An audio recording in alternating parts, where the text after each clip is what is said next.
আসসালামু আলাইকুম। আমি মোহাম্মদ বাবুল, কক্সবাজার থেকে বান্দরবন ঘুরতে আসছিলাম। আমরা উপবন পর্যটক লেক, নাকিলছড়ি উপজেলা, বান্দরবন জেলা। এখন আমরা আছি, দেখুন ওই যে মেঘ দেখতেছেন, এটা হচ্ছে পাহাড় বা মায়ানমারের পাহাড়। এই পাহাড়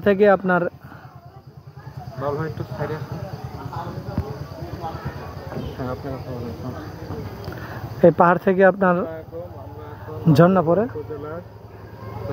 উপজেলাতে আছি